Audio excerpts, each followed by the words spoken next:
네, 오늘 예담 새벽 기도회에 함께 참여하게 해주신 은혜 감사드립니다. 오늘로 주님께서 주신 은혜가 우리 삶 가운데 충만하기를 간절히 원합니다. 오늘은 제 10장 성화된 생의 그리스도인의 품성에 관하여 함께 하고자 합니다. 성화된 생의 제 10장 그리스도인의 품성입니다. 이제 이 책도 얼마 남지 않았습니다. 이제 이 책이 끝나면 우리는 살아남는 이들 또는 구속의 이야기라고 하는 한 권짜리 책이 있습니다. 이 대쟁투 총서를 어, 10권짜리를 한 권으로 이제 요약해 놓은 줄여서 간단하게 정리한 책입니다. 그 책을 우리가 말씀을 묵상하도록 하겠습니다. 책이 거의 여러분 집에 있으실 거고요. 없으신 분은 우리 교회에 오시면 구속의 이야기라는 책이 꽤 많이 있습니다. 그 책을 같이 가져다가 보시면서 하시면 되겠습니다. 음,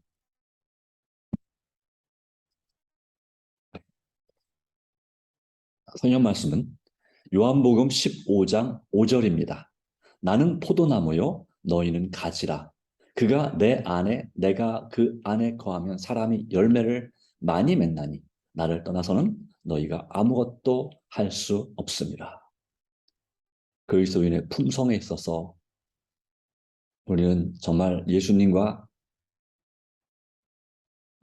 하나가 되는, 하나로 연합되는 것이 바로 그리스도인 품성을 완성하는 비결이라는 사실을 보여주고 있는 성경절입니다. 그가 내 안에, 내가 그 안에 거하면 사람이 열매를 많이 맺나니 라고 말씀했습니다. 그가 내 안에, 예수님이 우리 안에 거하시는 비결은 무엇일까요?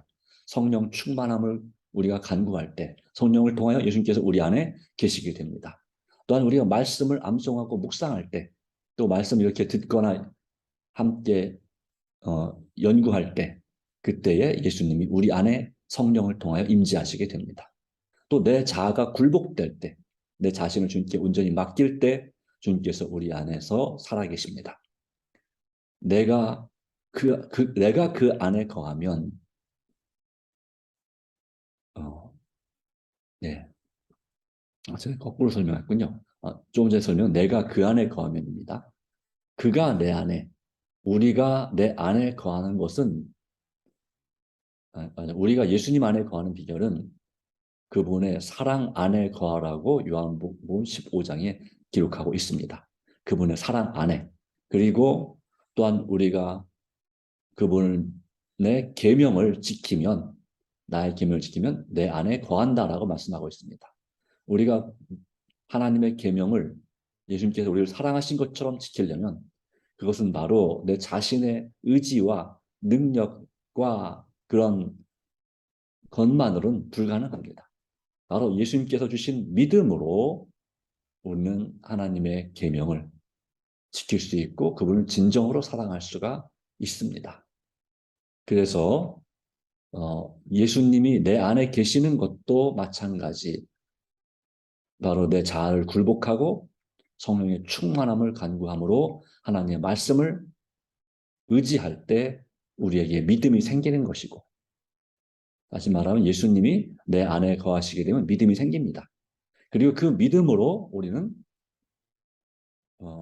바로 예수님 안에, 내 안에 계신 예수님을 통해서 우리는 예수님 안에 거하는, 또 바로 신앙생활 안에, 또 정말 천국을 가는 그 길 위에서, 그 안에서 우리가 함께하게 되는 것이죠. 그래서 이것은 양방향으로 완벽하게 결합된, 그러한 연합된 관계를 말씀하는 것이 바로 이 요한복음 15장입니다.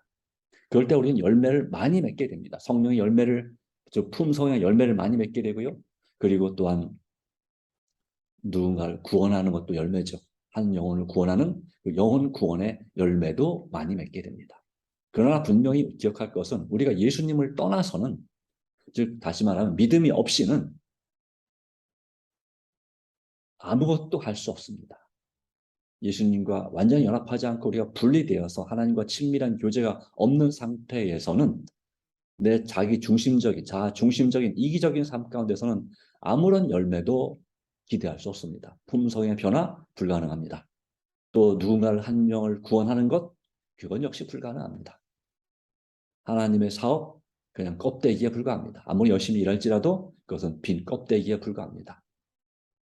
마치 무엇과 같습니까? 고린도전서 13장에 최고의 은사, 사랑의 은사가 없으면 내가 천사의 말을 하고 복음을 전할지라도, 내가 남을 위해서 구제하고 내 몸을 헌신할지라도 아무것도 아니고 아무 유익이 없느니라 하는 말씀과 같은 말씀입니다.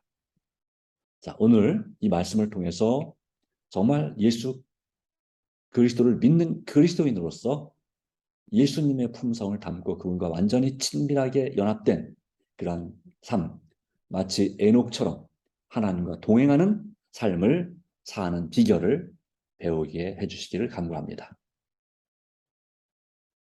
그리스도인의 품성은 그의 매일의 생애 가운데 나타납니다. 그래야 됩니다. 우리 삶 가운데, 삶 속에서 예수 그리스도를 믿는 사람으로서의 품성이 나타나야 됩니다. 또 나타나게 되어 있습니다. 그리고 그리스도께서 말씀하시기를 좋은 나무마다 아름다운 열매를 맺고 못된 나무마다 나쁜 열매를 맺는다라고 하셨습니다. 그리고 이렇게 말씀하셨죠. 그들의 열매로 그들을 알리라. 그래서 우리 삶에서 우리의 입에서 나오는 열매, 우리의 행동으로 보여주는 얼굴 표정으로 몸짓으로 보여주는 그 열매가 나쁘다면 우리는 우리 자체가 못된 나무와 연합되어 있다는 사실을 보여주죠. 바로 예수님이 정말 좋은 포도나무신데 못된 나무는 뭘까요? 사단이죠. 대단히 죄송하지만 사단의 그 잔재가 우리에게 남아있어서 나쁜 열매를 맺고 있습니다. 네. 그리고 좋은 나무, 바로 우리가 예수님과 연결되어 있으면 아름다운 열매를 맺게 되어 있습니다. 동시에 이런 열매를 맺을 수 있나요? 아름다운 열매, 나쁜 열매를? 예, 가능합니다. 농업 기술적으로도 가능하고 또 안타깝지만 이 사람도 마찬가지입니다.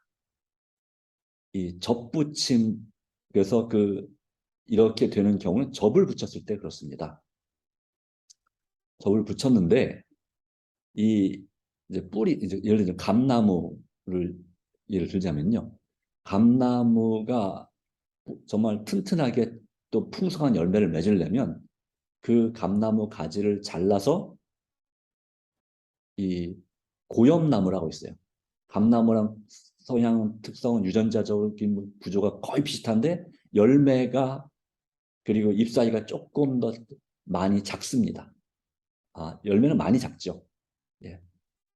그래서 감나무가 감이 한 예를 들어 주먹만 하다면 우리 주먹만 하다면 그 고염은 이 엄지 손가락보다 작습니다. 엄지 손가락 한 마디 정도 되는 크기가 이 고염입니다. 예. 그런데 이 고염나무는 이제 말하자면 돌감나무라고 할 수 있겠어요. 돌배나무 이런 것처럼 돌감나무예요. 이 돌배나무 마찬가지고 그래서 이 농부들이 또 정원사들이 그 감나무 가지를 잘라다가 이제 봄에 가지를 잘라다가 그것을 이제 고염나무를 어린 고염나무를 고염나무를 키워서 싹이 나서 키워서 좀 한 1년 정도 자란 다음에 그 줄기를 자르고 그 사이에다가 이제 접을 붙입니다. 진짜 참 감나무를 갖다가 잘 꽂아서 기술적으로 꽂아서 접을 붙이면 거기서 이제 싹이 나오게 됩니다. 그러면 예, 분명히 뿌리는 고엽나무인데 거기서 감나무에서 새 순이 나오면서 예, 새 순이 나오면서 원래 있던 잎사귀 떨어지고 새 순이 나오면서 얘가 이제 무슨 나무로 변하냐면 감나무로 변합니다. 그래서 새로 이 접을 붙인 그 감나무에서는 이 감나무 열매가 맺히게 되어 있습니다. 그런데 그게 뭔가 좀 잘 안 되어서 완전히 연합되지 않아서 그 고엽나무 그 남아있는 줄기에서 옆으로 이렇게 새순이 뿌리 쪽에 새순이 나오면 그 새순에서 나온 그러니까 접붙인 그 감나무 가지가 아니라 그 원래 있던 고엽나무 줄기에서 새순이 나오면 거기서 뭐가 맺히냐면 감나무가 아니라 고엽나무 열매가 맺힙니다. 원래 있던 나무 열매가 맺히는 것이죠. 그래서 이 말씀은 이런 의미가 될 수 있겠습니다. 분명히 한 나무인데 한 나무에서 이 이제 접을 붙인 그 본 가지에서는 좋은 열매를 맺힐 수 있지만 곁가지 그 뿌리에서 삐져나온 곁가지 우리 나무를 자르면 생명력이 좋은 나무는 그 옆에 뿌리 옆그 거의 땅에 맞붙어 있는 부분에서 곁가지가 나와요. 네, 그런 경우가 많습니다. 그 거기서는 원래 그 뿌리와 같은 성향을 가진 열매가 맺힌다 이런 말입니다. 근데 그것은 그렇게 좋지 않습니다. 네, 약합니다. 옆에서 곁가지로 나온 거는 원가지에서 나온 것이 더 튼튼하고 더 풍성한 열매를 맺을 수가 있는 것이죠. 그런 의미로 이해하시면 되겠습니다. 우리 마음속에도 우리가 예수님을 믿음으로써 우리가 접붙임을 받아 영적인 접붙임을 받아 하나님의 자녀가 됐습니다. 그래서 좋은 나무, 좋은 나무의 접붙임을 받았습니다. 예수 그리스도라는 나무에 접붙임을 받았습니다. 그런데 또는 반대의 경우도 있겠죠. 내 자신이라는 나의 어, 줄기를 자르고 예수님이라는 접을 새로운 가지를 우리에게 붙인 것입니다. 그게 더 맞을 수도 있겠네요. 그죠? 예. 나라는 줄기가 주님 앞에 내 자아를 굴복시킬 때 주님께서 주님의 가지가 나에게 접을 붙임이 된다는 하는 것이죠. 그러니까 반대의 경우도 가능하고 양방향이 다 가능합니다. 자, 그런데 어, 이제 그 감나무 줄기를 자르고 고엽나무 접을 붙이면 거기서 나오는 그 열매는 감나무가 아니라 고엽나무가 되겠죠.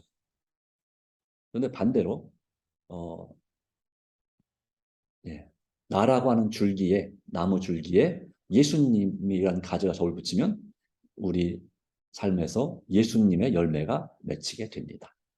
그런 것인데 내 자아가 살아있어서 너무 강해요.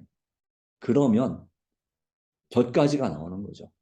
그래서 원래의 나쁜 열매가 맺히게 되는 것처럼 우리에게 여전히 그 죄의 본성이 남아있어서 그 본성 가운데서 자꾸 나쁜 열매를 맺히는 경향이 있습니다. 그래서 우리는 그 나쁜 열매를 보일 때마다 가지를 잘라내고 예, 죽게 만들어야 되는 거죠.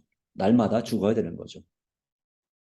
예, 바로 이 다른 나무에 비해서 이 사람이라고 하는 나무는 비유를 치자면 이 사람이라고 하는 나무는 곁가지가 너무너무 잘 납니다. 예. 그리고 그냥 나무에 비해서 병도 더 잘 쉽게 병이 듭니다. 더 약합니다. 그런데 생명력만큼은 강해서 자꾸 어, 죄의 그 생명력이 정말 계속 살아나는 것입니다.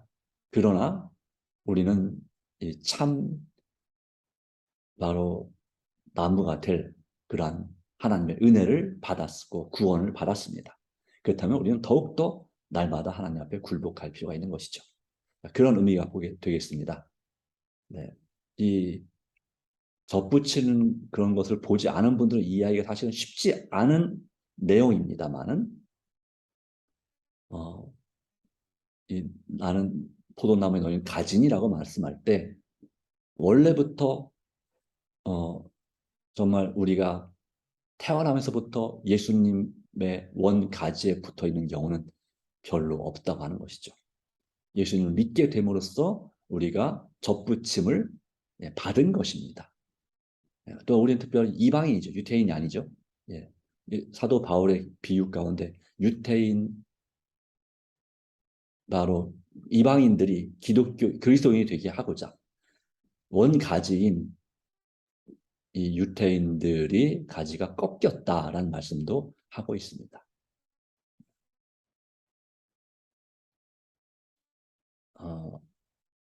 예. 하여튼 접붙이는 것은 그 나무 줄기를 자르지 않고 가지 일부만 그러니까 나무의 가지가 여러 가지가 있는데 그 중에 한 가지에만도 접을 붙일 수 있다고 합니다. 그래서 어떤 농학 박사는 이 나무 가지가 한 수십 개가 있으면 그 중에 거기에 각자 접을 따로따로 붙여가지고 한 나무에서 동시에 여러 가지 열매가 맺히게도 하는 경우도 있다고 합니다. 이제 그건 연구용이죠. 실제 상업용 가치는 없습니다만은 예, 뭐 그렇게 할 수도 있다고 합니다. 자, 어쨌거나 주님 안에서 당신의 제자가 되고자 하는 자들은 누구나 열매를 맺어야 한다고 분명히 말씀하고 계시며 어떻게 열매 맺는 가지가 될 수 있는지를 알려주십니다. 어떻게 열매 맺는 가지가 될 수 있습니까? 주님과 완전히 연합될 때 가능한 것입니다. 주님과 불완전하게 연합되면 죽을 수 있습니다. 그리고 혹시 살아도 악한 본성이 있는 계속 성령의 열매가 아니라 육체의 열매를 맺을 수밖에 없다는 사실을 보여주고 있습니다. 하나님의 율법은 도덕적 완전함의 유일하고 진정한 표준입니다. 그 율법은 그리스도의 생애 가운데서 실증되었습니다. 그들은 그분은 자신에 대하여 말씀하시기를 내가 아버지의 계명을 지켰노라고 말씀하셨습니다. 예수님께서도 이 땅에 계시면서 완전한 사람으로서 바로 하나님으로서의 신적인 능력을 사용하지 않으시고, 다시 말하면 그분의 인성에 감춰져 있었는데 자신의 신성을 하나님으로서의 능력과 속성을 전혀 사용하지 않으셨고 전적으로 바로 사람으로서의 그 부분만 하나님께로부터 온전히 받아서 믿음으로 하나님의 아버지의 계명을 지켰습니다. 그러기에 그분은 우리의 진정한 모본이 되실 수 있습니다. 그리고 그 율법이 그리스도의 생애 가운데서 실제로 증명되었습니다. 그래서 하나님의 율법은 도덕적 완전함의 유일하고 진정한 표준, 우리 삶의 도덕적인 유일한 표준이 바로 하나님의 율법, 하나님의 계명이다라고 하는 것입니다. 이런 순종을 제외하고는 아무것도 하나님의 말씀의 요구에 응할 수 없다는 것입니다. 순종은 믿음의 열매입니다. 그러기에 이것은 믿음이 없이는 우리는 순종할 수가 없습니다. 바로 어떤 믿음일까요? 말씀을 통해서 예수께서 주신 그 믿음이 내 믿음이 되어야 되는 것입니다. 말씀이 없고 예수님도 없는 내 믿음은 가짜 믿음이고 또 세상적인 믿음이죠. 자기 자신을 신뢰하는 이기적인 믿음입니다. 그런 믿음은 죽은 믿음이라고 볼 수 있겠습니다. 하나님께서 보시는 입장에서는 그렇습니다. 내가 볼 때는 살아있는 믿음일지 모르겠지만 누굴 믿는 믿음이냐 이거죠. 믿음으로라고 할 때는 누굴 믿는 믿음이냐. 내 자신을 믿는 믿음은 세상적으로 사탄에 속한 이 세상적인 사람들, 무신론자들도 자신을 믿는 믿음은 있습니다. 그래서 세상적으로 성공적인 삶을 살 수 있는 것입니다. 그래서 자기 자신을 신뢰하고 나는 할 수 있어. 뭐든지 할 수 있다고 생각하는 그런 자기 개발 그 프로그램을 실천할 때 세상적으로 자기 관리가 가능해지게 됩니다. 물론 이 죄 문제에 있어서 완벽한 관리는 불가능합니다. 사람들이 보기에 당신은 참 자기 관리를 잘합니다. 이 정도 수준이 된다는 얘기죠. 그러나 우리가 이 세상에서만 산 사람이 아니고 또 그냥 사단의 그 공격을 그냥 100이면 100 당해서 매일 지고 사는 그런 사람이 아니라 우리는 사단의 권세를 이기고 영적인 싸움에서 승리하고 천국에 가야 되는 사람이고 이 땅에서도 은혜의 천국, 예수님이 우리 안에 계시는 삶, 그러한 삶을 그러한 마음의 참된 평화를 누려야 되는 사람들입니다. 그러기에 우리는 누구 믿음이 필요합니까? 예수님의 믿음이 필요합니다. 예수님을 믿는 믿음이 필요합니다. 그분을 신뢰하고 그분께 전적으로 맡기는 믿음이 필요합니다. 그 안에서 정말 하나님을 사랑하는 그런 마음이 있어야 됩니다. 우리는 거룩한 거울, 곧 하나님의 율법을 들여다볼 때에 놀랄 만한 죄의 깊이와 범죄자로서의 자신의 타락한 상태를 보게 됩니다. 우리가 세상 것을 보게 될 때는 별로 그렇게 죄책감을 안 가질 수, 또 덜 가질 수 있습니다. 그러나 우리가 하나님의 말씀을 읽고 그 말씀과 나타나는 하나님의 율법과 권면을 들여다볼 때 이 하나님 말씀의 특별히 도덕적인 율법 하나님의 계명은 우리에게 거룩한 거울의 역할을 합니다. 우리가 얼마나 하나님 앞에 놀랄 만한 범죄자인지 타락한 상태인지를 보게 합니다. 이러한 하나님의 말씀을 들여다보지 않으면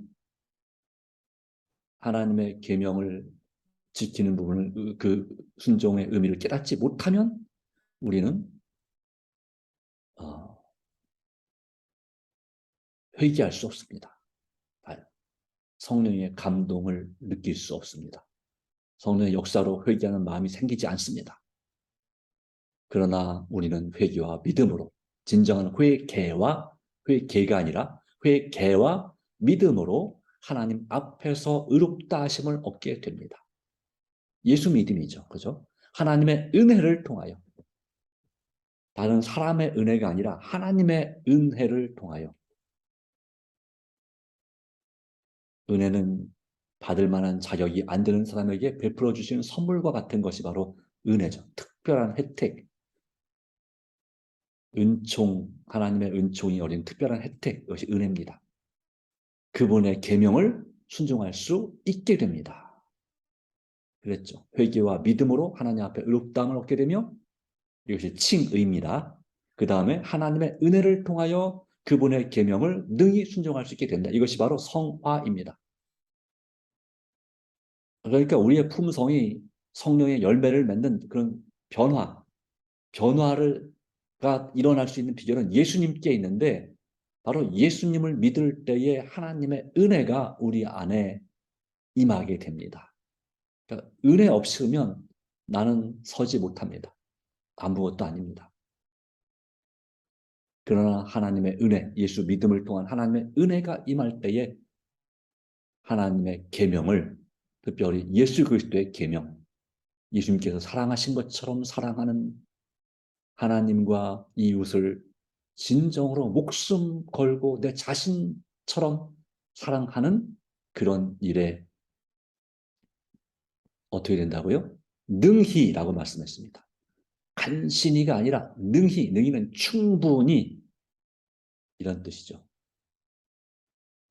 충분히 완벽하게 순종할 수 있게 된다는 것이 성화된생의 80페이지의 말씀입니다. 여러분 이 말씀을 믿으십니까? 이 말씀이 여러분의 삶에도 이루어질 수 있음을 믿으십니까? 바로 이 하나님의 계명에 순종하는 이 믿음은 이미 누가 실증하셨다고요? 그리스도께서 이 땅에 계신 동안 33년 반 동안의 삶 가운데서 바로 아버지를 믿음으로 실제로 증명하셨습니다. 내가 아버지의 계명을 지켰노라라고 말씀하셨습니다. 역시 예수님도 믿음으로 하나님 아버지의 은혜를 통하여 아버지의 계명을 지키셨습니다. 그리고 우리에게도 그렇게 하기를 원하십니다. 그렇게 도와주기를 원하십니다. 그럼 우리는 어떻게 하면 될까요? 믿음으로 주님을 의지하고 우리의 자아를 굴복하고 헌신하면 됩니다. 오늘 여러분 자신을 주님께 온전히 맡기는 하루가 되기를 간절히 바랍니다. 다 같이 머리 숙여 기도하겠습니다. 하나님 아버지 주신 은혜와 섭리를 인하여 진심으로 감사드립니다. 주님, 오늘 우리가 하나님의 은혜를 통하여 예수 그리스도의 계명을 또 하나님의 계명을 능히 완전히 완벽하게 순종할 수 있게 된다는 사실을 다시 한번 확인했습니다. 이것은 바로 사실이면서 진리입니다. 진리의 말씀, 예수님께서 요한복음 17장 10절에 저희를 또는 그들을 진리로 거룩하게 하옵소서. 아버지의 말씀은 진리입니다 라고 했습니다. 주님, 아버지의 말씀을 의지하여 또 주신 이 성경 말씀과 더불어서 또한 이 성경을 밝히 이해하도록 주신 작은 빛, 선지자를 통한 예언의 은사를 통해서 주신 이 영감의 글을 통하여 이 성화된 생애란 말씀을 통하여 우리가 주님을 닮는 우리 구주 예수 그리스도를 닮는 그러한 비결을 알려주시니 감사합니다. 오 주님, 우리 자신에게 만족하지 아니하고 오직 예수님을 의지하여 만족하는 삶을 살게 해주시고 내 자아를 주님 앞에 날마다 굴복시키고 오직 성령의 충만함을 간구하며 성령을 통해 역사하시는 예수님을 통해서 믿음으로 주님 말씀을 깨닫게 하시고 또한 믿음으로 회개하고 주님 앞에 의롭다함을 오늘 하루 얻게 하여 주시며 또한 주님의 은혜를 통하여 아버지의 은혜를 통하여 우리 예수 그리스도의 계명 예수님께서 사랑하신 것처럼 사랑하는 그래서 예수님의 참 제자가 되는 이 계명을 순종할 수 있게 하심을 믿습니다. 오늘 우리가 드리는 개인적인 간절한 소원 우리가 꼭 구원하기 원하는 우리의 사랑하는 가족과 지인들 주님께서 오늘도 책임져 주시고 돌보실 걸 믿습니다. 우리 마음속에 많은 스트레스가 있는데 영적인 또 정신적인 그리고 육적인 스트레스를 주님 회복시켜 주시고 잘 관리하도록 도와주셔서 그것이 우리에게 유익한 스트레스가 되게 하시고 해로운 스트레스가 사라지게 하여 주시옵소서. 주님 안에서 우리를 살려주시는 예수 그리스도의 이름으로 간절히 기도드리옵나이다. 아멘. 감사합니다. 하나님의 은혜가 오늘 저와 여러분과 함께하기를 간절히 바랍니다. 개인 기도로서 새벽 기도를 마치도록 하겠습니다.